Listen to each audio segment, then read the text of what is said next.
할렐루야. 주님의 이름으로 환영합니다. 우리 마음을 다하고 또 정성을 다해서 거룩하신 하나님께 예배드리겠습니다.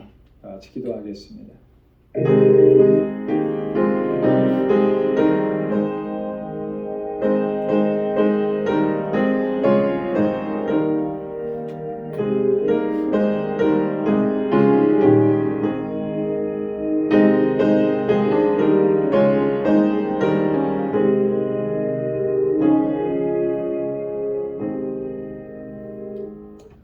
여호와를 의뢰하는 자는 시온산이 요동치 아니하고 영원히 있음 같도다. 산들이 예루살렘을 두름과 같이 여호와께서 그 백성을 지금부터 영원까지 두루시리로다. 이스라엘에게는 평강이 있을지어다. 아멘. 거룩하시고 자비로우신 아버지 하나님, 성일의 3일 동안도 우리의 삶을 눈동자와 같이 지켜주셨다가 오늘 이 저녁에 거룩하신 주님의 보좌 앞으로 다시 불러주시고 하나님을 경배하고 찬양하고 아버지께 예배하게 하시니 감사합니다. 우리의 마음을 정결하게 하시고 우리의 허물과 죄악을 주의 보혈로 씻어주셔서 다시 거룩하게 하시며 하나님 이 시간 하나님께 드리는 이 예배가 아버지께서 기뻐 받으시는 산 제사가 되도록 우리 주 성령께서 인도하여 주옵소서. 우리의 예배를 기뻐 흠양해 주시고 오늘도 예비하신 주님의 은혜와 평강으로 덧입혀 주옵소서. 예수님의 이름으로 기원하옵나이다. 아멘. 전능하사 천지를 만드신 하나님 아버지를 내가 믿사오며 그 외아들 우리 주 예수 그리스도를 믿사오니 이는 성령으로 잉태하사 동정녀 마리아에게 나시고 본디오 빌라도에게 고난을 받으사 십자가에 못 박혀 죽으시고 장사한 지 사흘 만에 죽은 자 가운데서 다시 살아나시며 하늘에 오르사 전능하신 하나님 우편에 앉아 계시다가 저리로서 산 자와 죽은 자를 심판하러 오시리라. 성령을 믿사오며 거룩한 공예와 성도가 서로 교통하는 것과 죄를 사하여 주시는 것과 몸이 다시 사는 것과 영원히 사는 것을 믿사옵나이다. 아멘. 찬양으로 하나님께 영광 돌리겠습니다. 우리 보좌 앞에 모였네.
온 땅에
모두 주님께 있는 줄로 믿습니다. 주와 함께 나 죽었으니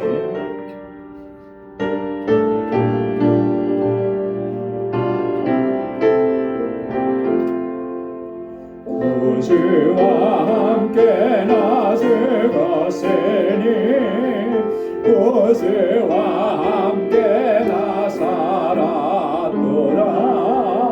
영광의 기약이 이르도록 언제나 주만 바라봅니다.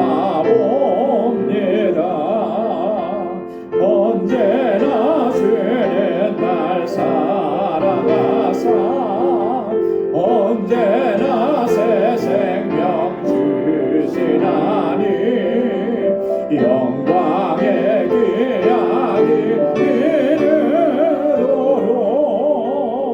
언제나 주만 바라봅니다.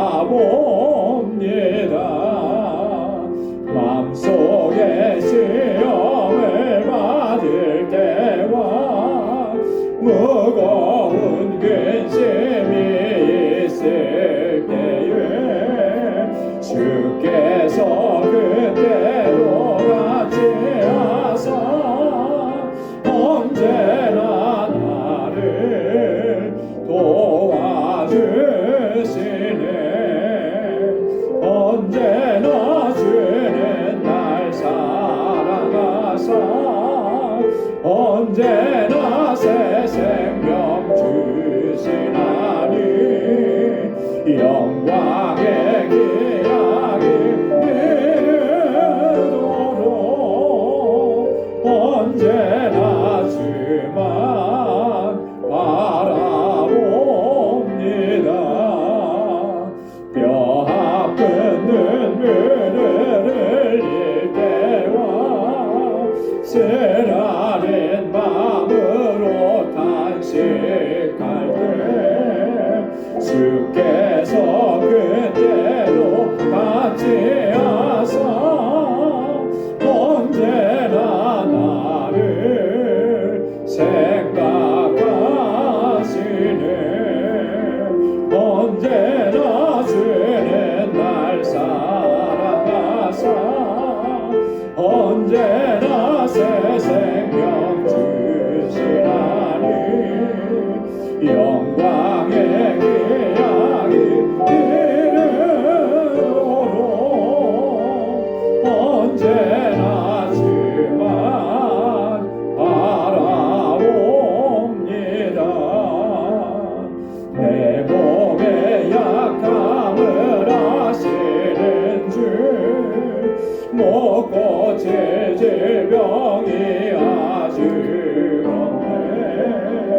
괴로운 날이나 기쁜 때나 언제나 나와 함께 계시네. 언제나 주는 날 사랑하사 언제나 새 생명 주시나니 영광의 기약이 이르도록 언제나 주만 바라봅니다. 언제나 주는 날 사랑하사 언제나 새 생명 주시나니 영광의 기약이 이르도록 언제나 주만 바라봅니다.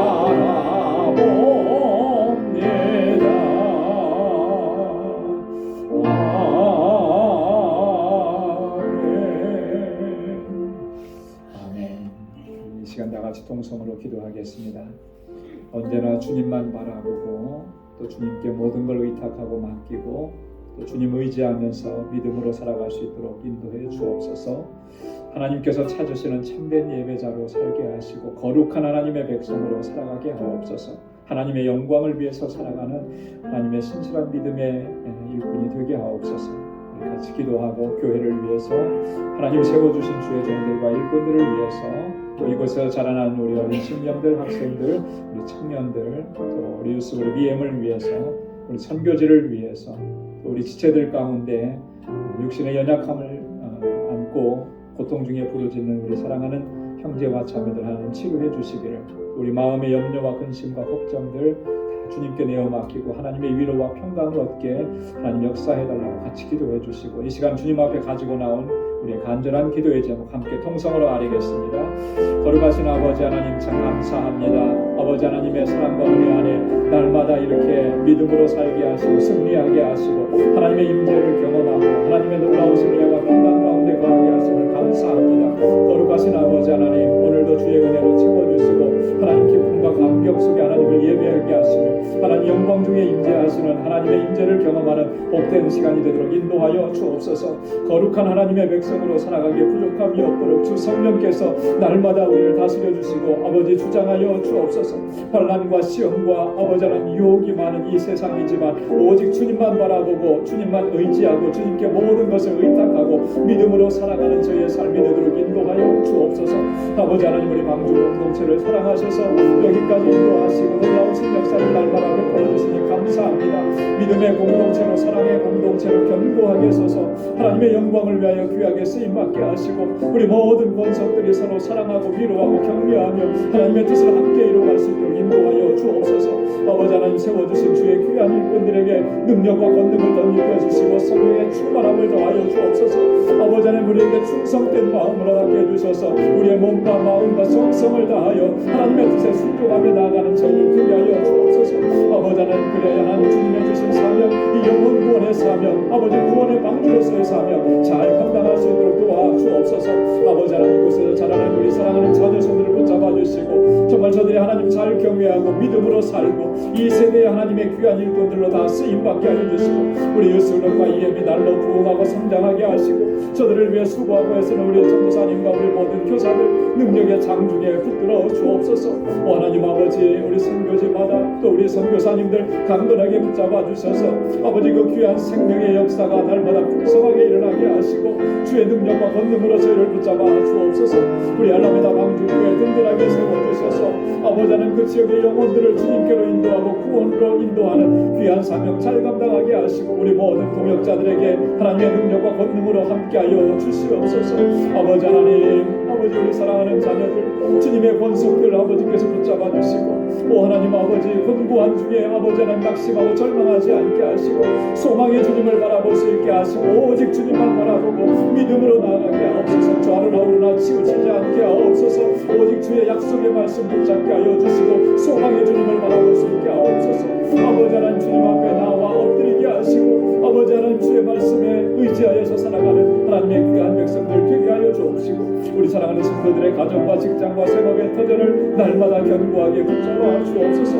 오늘도 주님께 나와서 이렇게 간구하고 부르짖습니다. 아버지 하나님, 사랑하는 주의 종들의 눈물의 기도를 들어주시고 하나님의 선하신 응답을 허락하여 주옵소서. 오늘도 하나님 주님의 평강과 주님의 위로로 함께하여 주시고 주님의 말씀으로 우리를 새롭게 하여 주시고 다시 견고하게 하셔서 하나님 앞에 귀하게 쓰임받는 주의 백성들 다 되게 하여 주시옵소서. 오늘도 주님 함께 하실 줄로 믿습니다. 아버지 하나님, 주님의 은혜를 더하여 주옵소서. 예수님의 이름으로 간절히 기도드리옵나이다. 아멘. 할렐루야, 할렐루야. 하나님께서 또 귀한 응답 허락해 주실 줄로 믿습니다. 오늘 함께 묵상할 하나님의 말씀입니다. 갈라디아서 제3장 10절에서 18절까지 말씀입니다. 갈라디아서 제3장 10절에서 18절까지 말씀, 한 절씩 교독하겠습니다. 무릇 율법 행위에 속한 자들은 저주 아래 있나니 기록된 바 누구든지 율법책에 기록된 대로 온갖 일을 항상 행하지 아니하는 자는 저주 아래 있는 자라 하였음이라.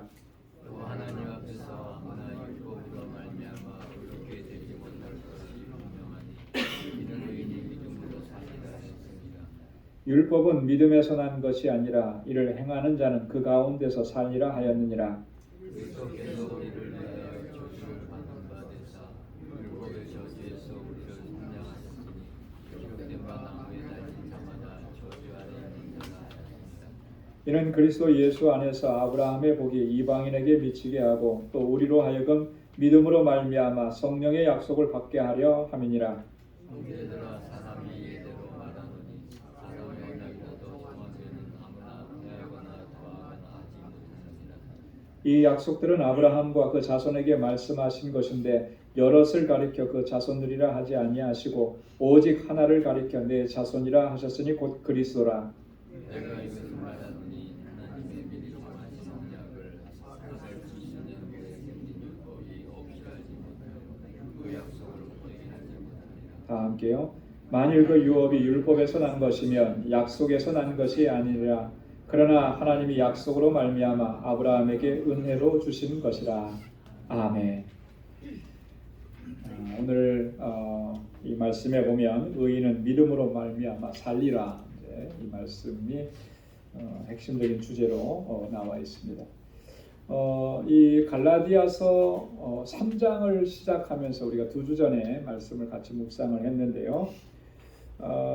바울이 갈라디아 교회 성도들을 어리석도다 이렇게 했습니다. 그리고 책망을 했어요. 사실 어리석다라는 말 듣기 좋은 말은 아니죠, 그죠? 누가 저를 보고 너는 왜 이렇게 어리석냐, 왜 이렇게 미련하냐 그러면 기분이 굉장히 나쁠 거예요, 그죠? 아마 갈라디아 교회 성도들도 이렇게 얘기를 들으면 기분이 썩 유쾌하지는 않았을 겁니다. 그럼에도 불구하고 바울이 그렇게 얘기할 수밖에 없었어요. 왜 어리석다고 했죠? 왜 어리석다고 했죠? 성령으로 시작했다가 육체로 마치려 하느냐, 그죠? 이 믿음 생활을 시작한 게 성령으로 시작을 했는데, 그렇죠? 여러분 우리가 믿음을 갖게 된 거 성령의 역사하심이에요, 그죠? 내가 믿고 싶어서, 물론 처음에 나올 때 누가 전도하니까 내가 믿고 싶어 하고 나온 사람이 있을 거예요. 그러나 그 믿고 싶다라고 하는 마음을 갖게 하신 분이 누구냐면 성령이에요, 그죠? 성령 하나님께서 먼저 내 안에서 역사하셔서 우리가 믿음으로 나왔어요. 그러니까 믿음 생활의 시작은 성령의 역사하심인 거예요. 성령으로 시작했다가 지금 갈라디아 교회 성도들이 뭘로 마친다 그래요? 육체로 마친다. 자, 육체로 마친다라고 하는 말의 의미가 뭐였었습니까? 좀 더 구체적으로 얘기하면 율법주의잖아요, 그죠? 율법의 행위. 그래서 그렇게 처음에 잘 시작했다가 마지막에 정말 엉뚱하게 잘못되게 빠져나가는 거, 그렇게 행하는 게 어리석다라고 하는 거예요. 어리석다. 그러면서 바울이 너희가 정말 성령을 받은 것이 율법의 행위에서냐 아니면 듣고 믿음에서냐, 바울이 질문하는 겁니다. 자, 이렇게 굉장히 강한 어조로 지금 갈라디아서 3장 1절에서부터 9절까지 쭉 얘기를 했습니다. 그러면서 오늘 함께 봉독한 본문의 말씀은 우리가 의롭다고 여기심을 받은 것, 그것은 성령께서 우리 안에서 역사하시고 또 우리가 믿음으로 말미암아 의롭다 하심을 얻은 것이다. 이것을 바울이 강조합니다.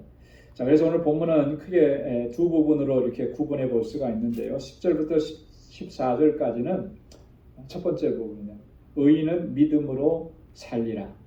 여러분, 의인은 믿음으로 살리라, 이 말씀을 가장 먼저 기록한, 바울이 지금 구약의 어느 성경에서 인용해온 말씀이거든요. 어디에 기록된 말씀일까요? 이게 창세기. 아브라함. 물론 아브라함에게 그의 믿음을 의로 여기셨다라고 하는 표현이 있어요, 그죠? 근데 이제 문자가 정확하게 의인은 믿음으로 살리라라고 하는 말씀은 그렇게는 기록이 안 돼 있죠. 어디에 기록되어 있을까요?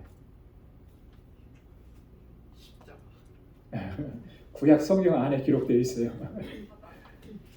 네, 어디서 저 정답이 들린 것 같은데 어디요? 하박국이에요. 하박국 선지자. 네, 하박국 2장 4절에 보면 하나님께서 하박국 선지자에게 그렇게 말씀하시. 오직 의인은 믿음으로 말미암아 살리라. 네, 하박국 선지자가 당시에 그랬던 상황들을 보면서 불의함이 팽배하고 불의한 자가 득세하는 그런 모습을 보면서 하나님 앞에 한탄하고 그랬을 때 하나님께서 주신 말씀이 뭐냐면 의인은 믿음으로 살리라. 그래서 이 말씀이요, 바울이 이심칭의 로마서에서 이심칭의를 설명할 때 핵심적인 주제로 사용하는 거예요. 그래서 로마서 1장 16절로 17절 말씀을 보면 우리가 믿음으로 말미암아 산다라고 하는 사실을 강조하는 것이고요. 또 중세 종교 개혁자들이 붙잡았던 중심 말씀도 바로 이 말씀인 거예요. 오직 의인은 믿음으로 말미암아 살리라. 자, 그래서 중세 종교 개혁자들이 부르짖었던 세 마디 말, 여러분 기억나시죠? 오직 무엇으로? 오직 무엇으로? 지금 다 얘기했잖아요. 오직 믿음으로. 첫 번째 오직 믿음으로. 그 다음에 두 번째는 오직 은혜로. 세 번째 오직 뭐예요? 오직 우리가 잊어버리면 안 되고 항상 읽어야 되는 거. 오직 성경으로, 오직 말씀으로. 그리고 오직 하나님의 영광을 위하여. 이게 종교 개혁자들이 붙잡았던 중심 주제고 사상이에요. 그래서 오직 의인은 믿음으로 말미암아 살리라. 이것은 굉장히 중요한 부분입니다. 그래서 저와 여러분들이 신앙생활할 때 뭐로 사느냐? 톨스토이인가요? 톨스토이죠. 사람은 무엇으로 사는가? 뭐로 살겠습니까? 밥심으로 산다. 우리 옛날 분들은 밥심으로 산다. 이 밥심으로 사는 게 아니고 성도는 믿음으로 사는 거예요. 그것을 우리가 놓쳐서는 안 된다라고 하는 것이죠. 자, 그래서 10절부터 14절까지 의인은 믿음으로 살리라 이 주제 아래서 바울이 설명해 나갑니다. 자, 10절 말씀 보면 무릇 율법 행위에 속한 자들은 저주 아래 있나니 기록된 바 누구든지 율법책에 기록된 대로 온갖 일을 항상 행하지 아니하는 자는 저주 아래 있는 자라 하였습니다. 자, 율법 행위에 속한 자들은 저주 아래에 있다 그랬습니다. 율법 행위에 속한 자 누구를 가리키는 걸까요? 율법의 행위에 속한 자, 율법주의자들을 가리키는 거죠, 그죠? 이 율법을 철저하게 지켜서 우리가 의에 이른다라고 주장하는 사람들, 우리가 의롭다함을 받은 것은 우리가 철저하게 율법을 잘 지켰기 때문이라고 강조하는 사람들, 이게 율법주의자들의 특징이거든요. 자, 그런데 바울은 뭐라고 했냐면 그렇게 되면 너희는 어디 아래 있다 그랬어요? 저주 아래 있는 것이다. 굉장히 충격적인 그런 선언인 것이죠. 갈라디아서에서 바울은 저주를 받을지어다, 저주라는 말을 참 많이 썼습니다. 그죠? 갈라디아서 우리 처음 시작하자마자 1장에서 그랬습니다. 어떤 사람들을 가리켜서 저주를 받을지어다 그랬죠? 갈라디아서 시작한 지 얼마 되지도 않았는데 다 잊어버리셨나요? 어떤 사람은 저주를 받을지어다? 다른 복음을 전하는 자는 저주를 받을. 하늘로부터 온 천사라도 우리가 전한 복음 외에 다른 복음을 전하면 저주를 받을지어다. 갈라디아서 1장 8절로 9절에서 두 번이나 반복해서 얘기하잖아요. 그 다른 복음이라는 게 뭐냐면 바로 율법주의를 가리키는 거예요. 율법의 행위를 통해서 우리가 구원받고 율법의 행위를 통해서 우리가 의롭다함을 얻는다라고 이거 주장하게 되면 저주를 받을 것이다. 같은 맥락에서 지금 얘기하는 것입니다. 율법책에 기록된 대로 온갖 일을 항상 행하지 아니하는 자는 저주 아래 있는 자라 하였습니다. 성경에도 분명히 그렇게 말씀을 했다라고 하는 거죠. 어디에 있는 말씀이냐면 신명기 27장 26절이에요. 이 율법의 모든 말씀을 실행치 아니하는 자는 저주를 받을 것이라 할 것이요 모든 백성은 아멘 할지니라. 자, 율법을 철저하게 지키고 그 말씀들 하나하나 빼놓지 않고 완벽하게 지키지 않으면 저주를 받을 것이다. 이렇게 주장을 했다라고 하는 거죠. 자, 그런데 과연 그 율법을 우리가 다 지켜 행할 수 있느냐라고 하는 거예요. 그죠? 그렇기 때문에 우리가 율법의 행위를 통해서 의롭다함을 얻을 수 있는 사람은 아무도 없는 거예요. 그렇지 않습니까? 완전한 사람, 완벽한 사람, 이 세상에 의롭다고 할 만한 사람이 과연 누가 있느냐? 아무도 없는 거죠. 사도 바울은 로마서 3장 20절에서 그렇게 얘기했습니다. 뭐라고 얘기했냐면 율법의 행위로 그 앞에 의롭다 하심을 얻을 육체가 없나니 율법으로는 죄를 깨달음이라. 아주 단호하게 선언했어요. 율법의 행위로는 하나님 앞에서 의롭다 하심을 얻을 육체가 없다. 여러분, 그렇기 때문에요. 우리가 신앙생활 하면서 내가 뭐 좀 했다고 이거 자랑하고 이거 내세울 이유가 없는 거예요. 그거를 내세우는 것만큼 어리석은 일이 없고 그것을 자랑하는 것만큼 안타까운 일이 없는 겁니다. 여러분, 그것을 자랑하고 그것을 내세운다라고 하는 것이 결국은 하나님의 은혜를 다 깎아내리는 거예요. 나의 어떤 행위나 내가 어떤 한 일과 내가 어떤 이루어 놓은 공적을 드러내고 자랑하는 것만큼 은혜를 깎는 일이 없습니다. 우리가 그걸 명심해야 되는 거예요. 우리가 뭔가를 했다면, 뭔가를 이루었다면, 뭔가를 헌신하고 내가 봉사했다면 하나님의 은혜로 내가 감사해서 감격스럽게 그 일을 감당한 것, 그렇게 우리가 고백할 수 있어야 돼요. 그러니까 은혜에 감사해서 그 일을 했는데 그게 자랑할 수 있느냐 하면 자랑거리가 못 되는 거죠. 그런데 자꾸 우리가 거기에 매달리고 거기에 집중을 하게 되면 은혜를 자꾸 잃어버리는 거예요. 여러분, 은혜는 뭡니까? 하나님께서 거저 주신 선물 아니에요. 그죠? 그런데 자꾸 우리는 하나님은 나에게 거저 주셨는데 우리는 내가 뭔가를 한 걸 자꾸 드러내고 내가 뭔가를 했다라고 자꾸 얘기하고 그것처럼 하나님과 반대되는 것이 어디 있겠습니까? 그 율법주의자들이 자기의 행위를 주장하고 강조하는 것, 이게 얼마나 어리석은 일인가. 그렇게 하다 보니까 결국에는 뭐예요? 저주 아래 있는 그런 형국이 될 수밖에 없다라고 하는 것이 바울의 지금 이야기인 것입니다. 11절에도 계속 이야기합니다. 또 하나님 앞에서 아무나 율법으로 말미암아 의롭게 되지 못할 것이 분명하니 이는 의인이 믿음으로 살리라 하였습니다. 자, 의인이 무엇으로 산다고요? 믿음으로 살리라. 어디에 있는 말씀이라 그랬죠? 그 밑에 제가 답을 다 드렸어요. 그죠? 자세히 보시면 하박국 2장 4절에 있는 말씀 기록있죠? 하박국 선지자를 통해서 주신 말씀이에요. 자, 여러분 보십시오. 자, 여기서 의롭게 된다라고 하는 말은 이런 겁니다. 칭의예요. 칭의.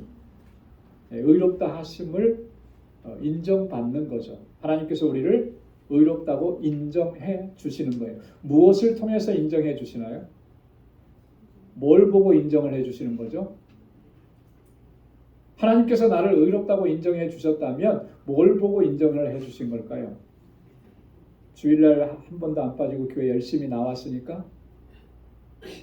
헌금 생활 잘했으니까? 교회 뭐 봉사 잘했으니까 그거 보고 우리를 의롭다고 인정해 주신 걸까요? 아니죠. 우리 안에서 역사하신 예수 그리스도의 구속의 역사예요.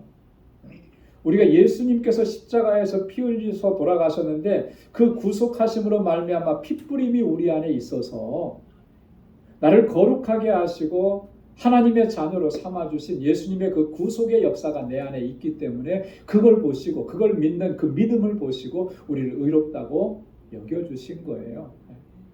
그게 칭의라고 하는 거예요.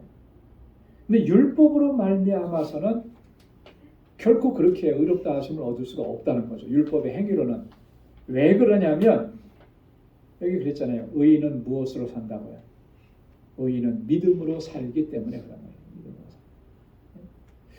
하나님께서 정하신 겁니다. 이것은 사람이 정한 것도 아니고요. 어떤 성경학자가 그걸 얘기한 것도 아니고 하나님께서 정하신 원칙이에요. 의인은 믿음으로 말미암아 살리라. 그러니까 율법의 행위로서는 의롭다함을 얻을 사람이 한 사람도 없는 거죠.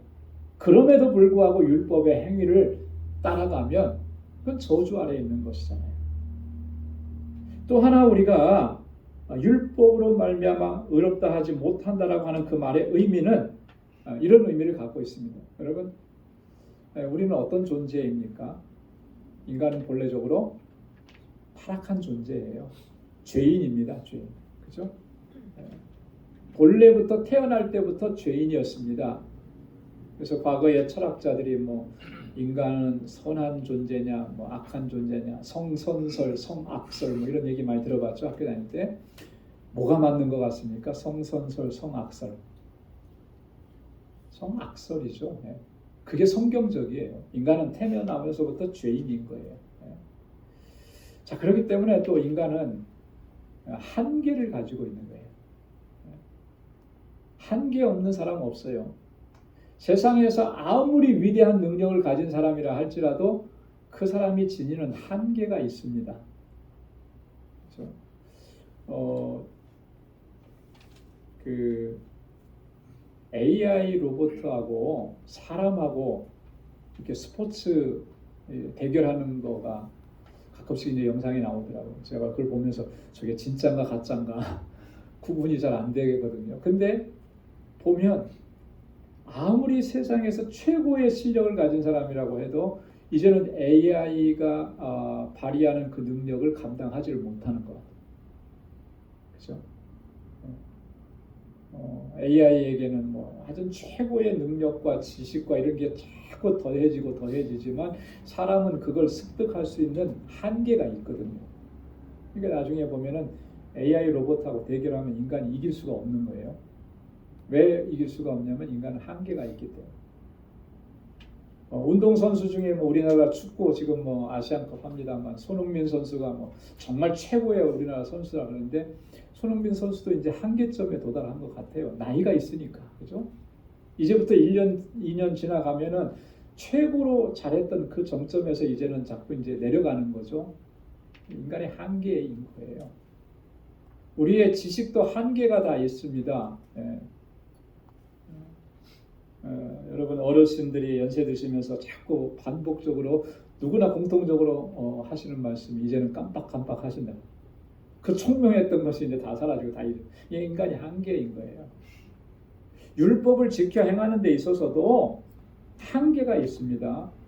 그렇기 때문에 율법의 행위로 의롭다함을 얻을 수 있느냐? 못한다라고 하는 거예요.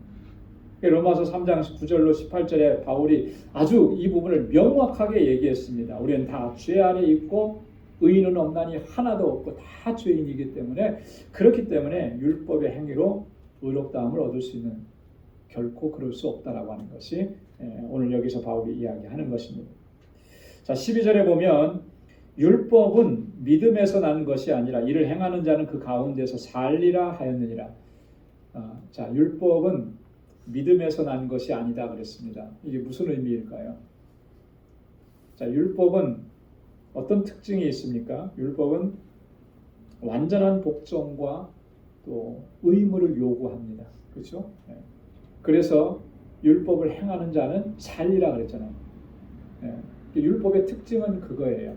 완전한 복종. 그런데 그것을 다 행하면 사는데 다 행할 수 있는 사람이 없어요. 이게 한계인 것입니다. 자, 그렇기 때문에 율법이 요구하는 것은 은혜가 아닌 거예요. 그렇기 때문에 율법이라고 하는 것의 특징은 본질적으로 하나님의 은혜와 자비에 기초하는 이 믿음과는 구별이 되는 거예요. 여러분, 우리의 믿음은 근본이 뭡니까? 여러분, 우리 안에 있는 이 믿음은 또 믿음 생활하는 것은 가장 그 근저의 기본적이고 근본적인 것은 하나님의 은혜와 자비예요. 그죠? 그렇기 때문에 믿음은 전적인 하나님의 은혜 안에서 살아가는 삶을 이야기하는 것입니다. 그러니까 율법과 이 믿음이라고 하는 것은 좀 개념이 다르잖아요. 자, 그렇기 때문에 율법은 믿음에서 난 것이 아니다. 그러니까 율법은 하나님의 은혜 안에 있는 것이 아니다라고 하는 것을 얘기합니다. 그래서 이를 행하는 자는 그 가운데서 살리라 그랬는데 과연 그것을 행할 수 있는 사람이 얼마나 되겠느냐? 아무도 없다라고 하는 것이죠. 율법을 의지하면 결국은 율법의 행위를 의지하게 되면 하나님의 은혜에서 멀어질 수밖에 없고 떨어질 수밖에 없다라고 하는 거예요.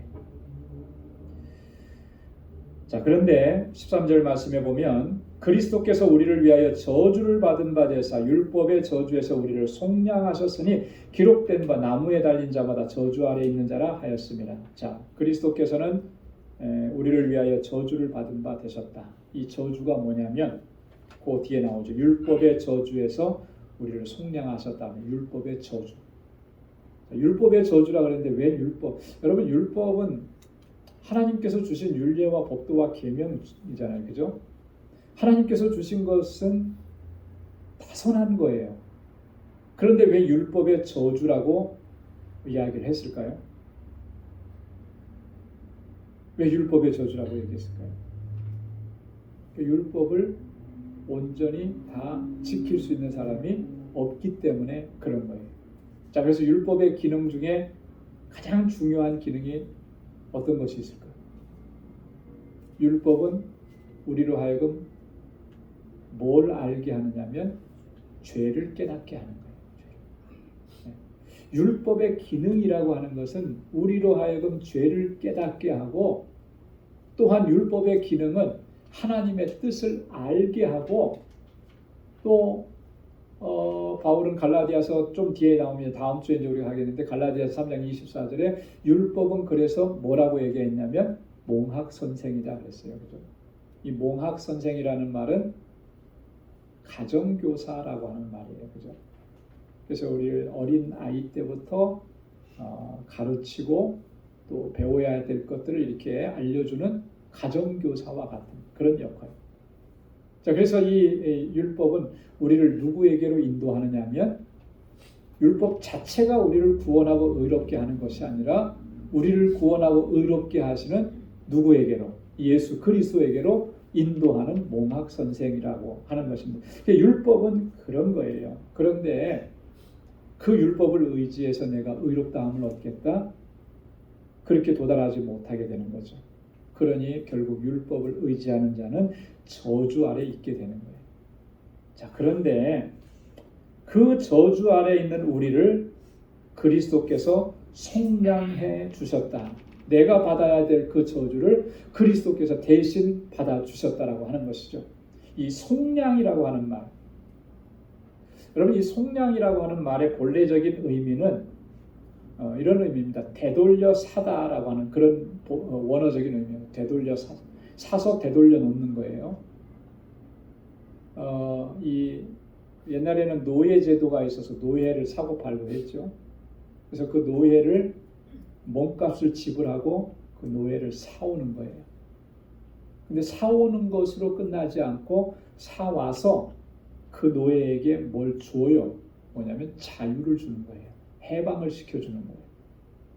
그렇게 되면 이 노예는 이제부터 자유의 몸이 되는 거죠. 이것을 속량이라 그렇게 얘기합니다.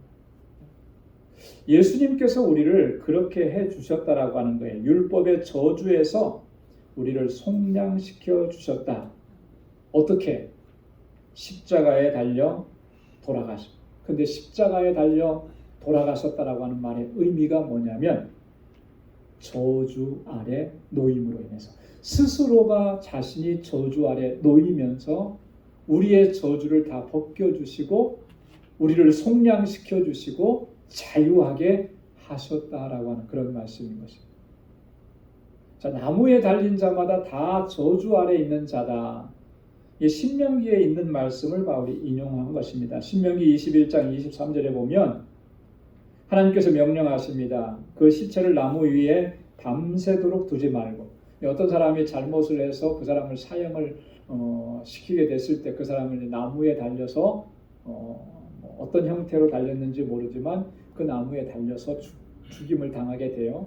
예수님이 십자가에 달리신 것처럼. 자, 그런데 그 나무에 달아서 밤새도록 두지 말라.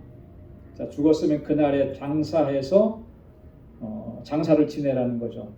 그렇게 해서 하나님께서 기업으로 주시는 땅을 더럽히지 말라. 왜냐하면 나무에 달린 자는 하나님께 저주를 받았음이니라.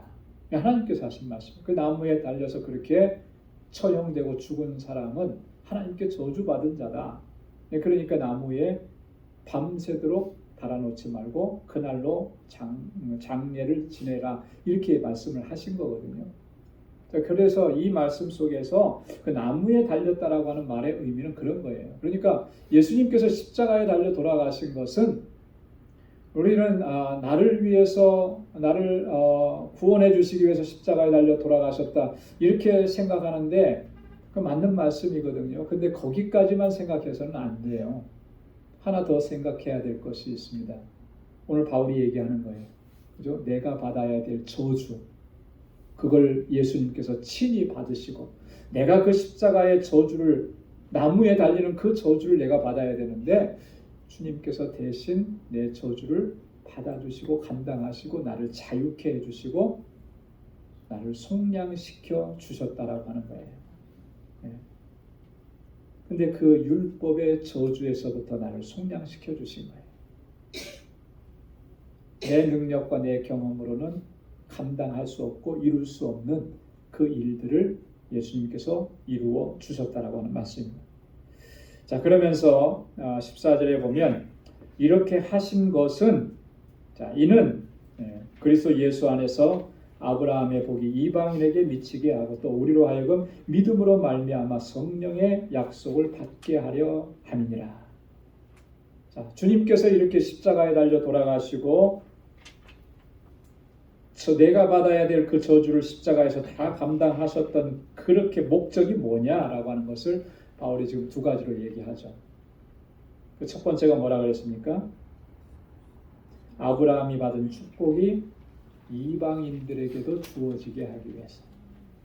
자, 여러분 아브라함이 받은 복, 우리 아브라함의 복을 우리에게도 허락해 주시고 우리 자녀들에게도 허락해 주시고 이렇게 기도 많이 하거든요. 그 아브라함의 복이 어떤 복들입니까? 그 창세기 12장 1절로 2절, 또 창세기 13장 14절 17절, 창세기 15장 5절, 또 17장 4절 5절, 또 22장 17절 18절 계속해서 반복해서 하나님께서 아브라함을 복 주시는 말씀들이 반복적으로 나오는 거거든요. 그런데 창세기 12장 1절로 2절 하나님께서 아브라함을 부르시고 그에게 복을 주실 때 크게 세 가지가 나옵니다. 그게 뭐냐면 첫째는 너로 큰 민족을 이루고, 그죠? 아브라함을 통해서 큰 민족을 이루게 하시겠다. 그리고 내 이름을 창대케 하리라 그랬습니다. 내 이름을 창대케 하리라. 그리고 세 번째는 너는 복의 근원이 될지라 그랬거든요. 자, 그리고 다른 부분의 말씀에 보면 내 자녀, 내 후손들이 하늘의 별과 같고 바다의 모래와 같이, 바닷가의 모래와 같이 그렇게 셀 수도 없을 정도로 많게 하시겠다. 이게 이제 그 아브라함에게 주신 그 하나님의 복의 핵심적인 그런 내용들이거든요. 근데 예수 그리스도의 그 십자가 구속의 사건으로 말미암아 그 아브라함에게 약속하셨던 복이 누구에게 미치는 거예요? 이방인에게까지. 자, 그래서 저와 여러분들이 아브라함에게 약속하신 그 복을 우리도 받고 우리도 누리는 거잖아요. 우리가 이방인이잖아요. 이방인. 그걸 바울이 첫 번째로 얘기하는 거예요. 그리고 두 번째, 그리스도께서 이렇게 십자가에 달려 돌아가신 것은 우리로 하여금 뭘 받게 하려 하심이라 그랬냐면 성령의 약속을 받게 하려 하심이라. 성령의 약속. 여러분, 예수님께서 십자가에 달려 돌아가시고 3일 만에 다시 살아나셨습니다. 그리고 이 땅에 부활하셔서 며칠 동안 계셨죠? 너무나 쉬운 질문을 하니까 대답을 못 하시네요. 40일 동안 계셨어요. 그리고 나서 승천하셨습니다. 그죠? 자, 승천하시면서 주님께서 제자들과 무리들을 향해서 하셨던 말씀 중에 하나가 뭐냐면 너희는 이 성을 떠나지 말고 아버지의 약속하신 것을 기다리라. 사도행전 1장 4절 5절에서 아버지의 약속하신 것을 기다리라. 그 약속하신 게 뭐죠? 성령이에요. 성령을 주시겠다고 약속하신 거, 그걸 기다리라. 그래서 제자들과 무리들은 마가의 다락방에 모여서 하나님 앞에 그 약속을 기다리면서 기도했잖아요. 그랬을 때 사도행전 2장에 보면 성령께서 불같이 임하는 것을 체험하고 모두가 다 성령으로 충만해지죠. 여러분, 예수 그리스도의 그 구속의 사건 이후에 우리에게 약속해 주신 것은 성령에 대한 약속. 요한복음 14장 이하의 말씀에 보면 이미 예수님께서는 십자가에 달려 돌아가시기 전에 보혜사 성령에 대해서 약속을 해 주셨습니다. 또 다른 보혜사를 보내주시겠다고. 그분이 오셔서 항상 너희와 함께 있을 것이고 내가 너희에게 가르치고 말한 것 다 생각나게 하시리라. 그렇게 약속을 해주셨어요. 그 약속하신 성령이 임하시는 거예요. 그래서 베드로의 설교에도 보면 베드로가 이렇게 얘기합니다. 사도행전 2장 38절에 여러분 한번 다 같이 한번 읽어볼까요? 시작.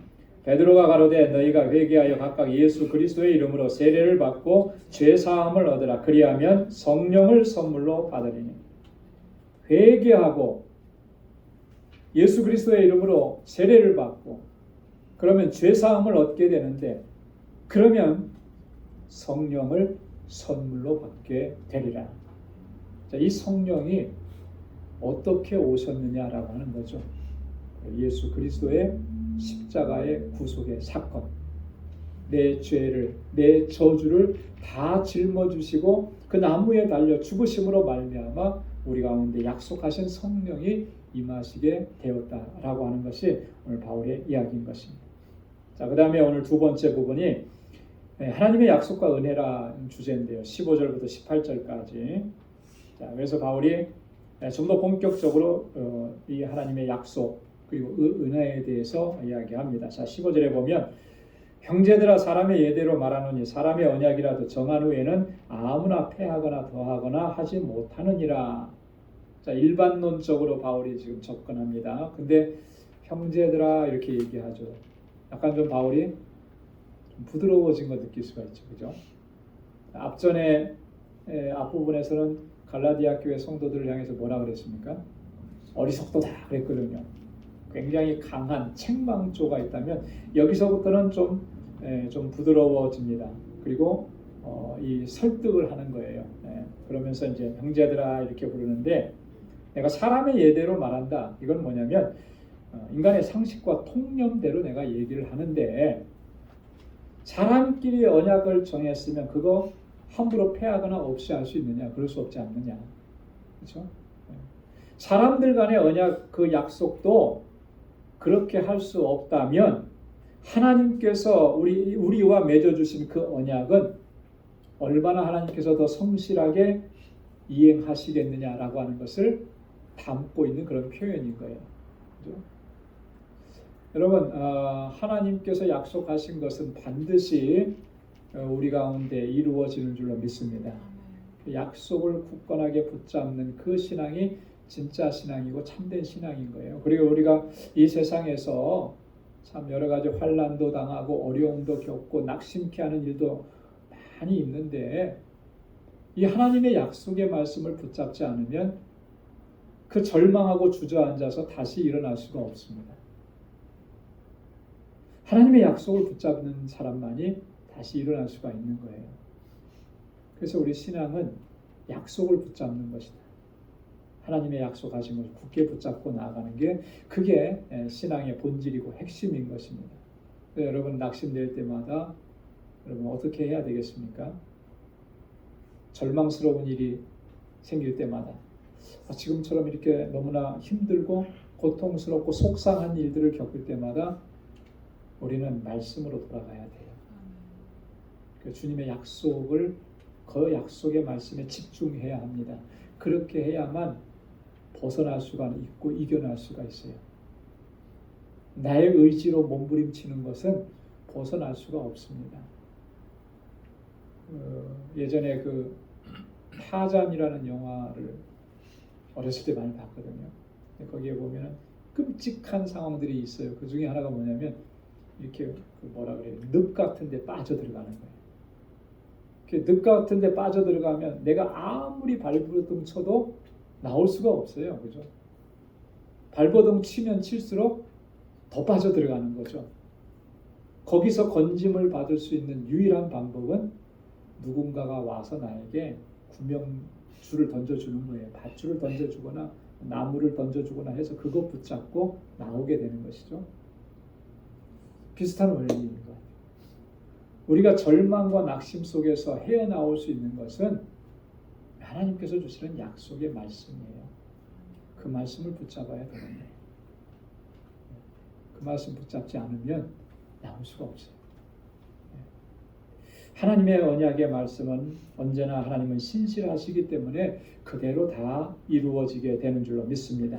자, 근데 그 하나님의 약속이 뭐냐면, 자, 16절에 보니까 이 약속들은 아브라함과 그 자손에게 말씀하신 것인데 여럿을 가리켜 그 자손들이라 하지 아니하시고 오직 하나를 가리켜 내 자손이라 하셨으니 곧 그리스도라.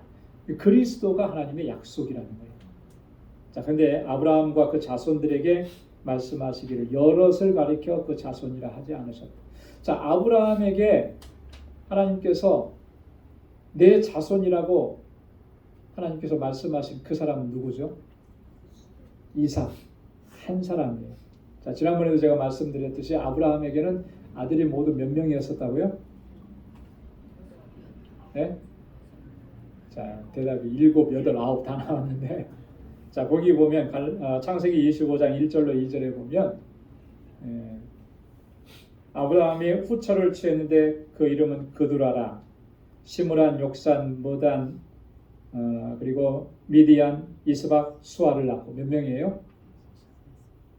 6명이죠, 그죠? 그럼 여기에 이제 후처를 통해서 낳은 아들이 6명인 거예요.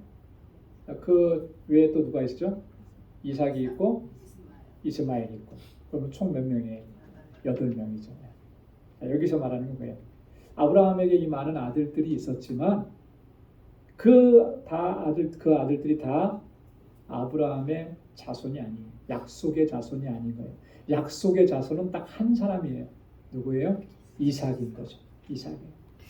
하나님께서 이 이삭을 통해서 내 후손이 창대하게 되리라고 약속하신 거예요. 그래서 이스마엘도 그의 어머니 하갈과 함께 보냈잖아요. 보내시면서 하나님께서 하신 말씀이 아브라함의 입장에서는 좀 그래도 제가 장자인데 내보내는 게 너무 마음이 아프죠. 그때 하나님께서 고민하는 아브라함에게 너 사라의 말대로 그렇게 해라. 그렇게 해라. 그렇게 한 거예요.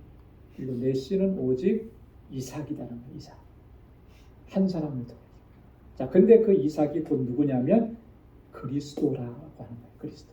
그러니까 이삭은 예수 그리스도를 예표하는 거예요. 이삭은 예수 그리스도를 이미 창세기에서부터 오직 한 사람을 통해서 구원하시는 하나님의 구원 계획을 벌써 말씀해 주신 거죠. 그래서 여럿을 가리켜 그 자손들이라 하지 않고 오직 하나를 가리켜 내 자손이라 하셨는데 그가 곧 그리스도다. 이삭이 예표하는 예수 그리스도라고 합니다. 이 말씀은 뭐냐면 예수 그리스도를 통해서 약속된 구원이 성취된다라고 하는 그 의미인 거예요. 다른 누군가를 통해서, 자, 그러니까 지금 다른 누군가의 구원자를 얘기한다면 그건 이단인 것이죠. 그건 사이비인 것이죠. 그래서 사도 베드로가 이 사도행전 4장 12절에서 이렇게 말씀을 했잖아요. 우리를 구원하는 이름은 오직 예수 그리스도 한 분뿐이라고 합니다.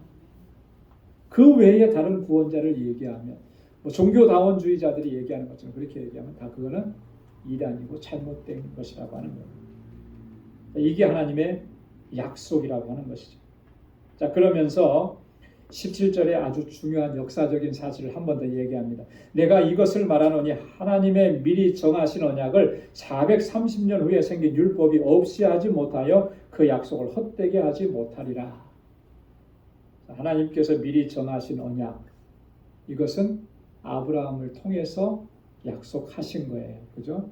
이삭 그 한 사람으로 말미암아 내 후손이 창대하게 될 것이다. 근데 그 이삭은 누구를 예표한다고요? 예수 그리스도를 예표하고 예수 그리스도를 통해서 이루시는 구원의 역사를 보여주시는 겁니다. 자, 그런데 430년 후에 생긴 율법이라 그랬어요. 자, 율법주의자들은 그렇게 얘기한 거예요. 자, 예수님은 언제 오셨냐면 구약에서 신약 시대로 넘어가는 시점에서 오셨어요. 그죠? 자, 근데 율법은 언제 주어졌습니까? 모세가 이스라엘 백성들을 이끌고 광야로 갔을 때 시내산에서 주어졌어요. 자, 역사적으로 보면 자, 예수님이 먼저예요. 율법이 주어진 게 먼저예요. 율법이 먼저 주어진 거 아니죠. 그죠? 예수님은 뒤에 한참 뒤에 오셨으니까. 자, 이걸 율법주의자들이 주장하면서 너희가 예수의 복음이라고 얘기하는데 그거보다 훨씬 이전에 율법이 주어졌다. 이렇게 주장을 해서 율법주의를 강조한 거예요. 근데 바울은 그게 아니다라고 하는 거죠. 왜 아니에요? 예수 그리스도에 대한 약속은 이미 언제 주어진 거예요? 아브라함에게 약속을 주셨을 때 그때 주어진 거라는 거죠. 무슨 말씀인지 이해가 되시죠? 자, 그래서 이 430년 후에 이 430년이라고 하는 시간은 뭘 얘기하느냐면 이스라엘 백성들이 애굽에서 노예 생활을 할 때예요. 그 기간이 430년. 그 후에 시내 광야에서 시내산에서 주어진 그 율법은 하나님께서 아브라함을 통해서 주신 약속보다 훨씬 뒤에 있는 것이다. 그러니까 그 율법이 하나님의 약속, 하나님의 언약을 폐할 수 있느냐? 없다라고 하는 것이죠. 그런 율법주의를 지향하고 그것을 붙잡고 살아가는 것이 얼마나 어리석은 것이냐. 바울이 아주 논리적으로 이야기를 합니다. 자, 그러면서 18절에 한 번 더 얘기합니다. 만일 그 유업이 율법에서 난 것이면 약속에서 난 것이 아니야. 이 유업이라고 하는 말은 뭐냐면 예수 그리스도를 통해서 우리를 구원하셔서 하나님의 자녀로 삼으시는 거예요. 자, 이것이 율법에서 나온 것이라면 더 이상 그것은 약속과는 관계가 없는 거라는 거죠. 그러나 하나님의 약속으로 말미암아 아브라함에게 은혜로 주셨다. 자, 여기서 한 번 더 강조하죠. 하나님께서 누구에게? 아브라함에게 은혜로 주신 것이다. 예수 그리스도의 구속의 은총은 이미 오래전에 아브라함에게 약속하신 그때에 하나님께서 말씀해 주셨고 그 하나님의 약속의 핵심은 은혜였다라고 하는 것입니다. 그것이 지금 오늘 우리에게 주어졌고 그것은 율법의 행위로 우리가 얻어낸 것이 아니라 하나님의 은혜로 우리가 값없이 선물로 받았더라. 그래서 우리가 그 은혜 안에서 살아가고 은혜에 늘 감사하고 또 그 감격 가운데서 우리 마음을 다하고 뜻을 다하고 힘을 다해서 기쁨으로 하나님께서 맡겨주신 이 모든 일들을 감당해 나아가야 마땅하다라고 하는 것이죠. 내 공로나 또 내 노력이나 내가 어떤 공적을 세우는 것 그거 붙잡고 살아가지 마요. 오직 하나님의 은혜만을 붙잡고 약속의 말씀을 붙잡고 그렇게 늘 감사하면서 믿음으로 살아가는 우리 모두가 될 수 있기를 주님의 이름으로 축원합니다. 기도하겠습니다. 거룩하신 아버지 하나님 감사합니다. 오늘도 귀한 말씀을 통해서 하나님 또 저희들에게 은혜 주시고 또 새롭게 도전하여 주시고 또 바른 믿음 안에 설 수 있도록 우리를 이끌어 주시니 감사합니다. 아버지 하나님께서 우리에게 베푸신 이 은혜가 얼마나 귀하고 값진 것인지를 늘 기억하고 잊지 않게 도와주시고 늘 은혜의 감격 속에서 하나님을 섬기는 저희를 되게 하여 주옵소서. 행여라도 조금이라도 나의 공로나 나의 힘과 나의 노력이나 나의 공적을 의지하는 이런 마음이 들지 않도록 성령께서 우리를 다스려 주시고 모든 것이 하나님의 은혜입니다 고백하며 주님께 영광 돌리며 살아가는 저희의 삶이 또 저희의 사역이 되도록 인도하여 주옵소서. 이제는 우리 주 예수 그리스도의 무한하신 은혜와 하나님 아버지의 크고 놀라우신 사랑과 성령의 위로 교통 충만하심의 역사가 은혜에 감사하며 늘 기쁨으로 주님을 섬기기로 결단하는 우리 방주의 모든 믿음의 권속들과 또 저들의 가정과 직장, 생업의 터전 위에 이제로부터 영원까지 함께 하시기를 간절히 축원하옵나이다. 아멘.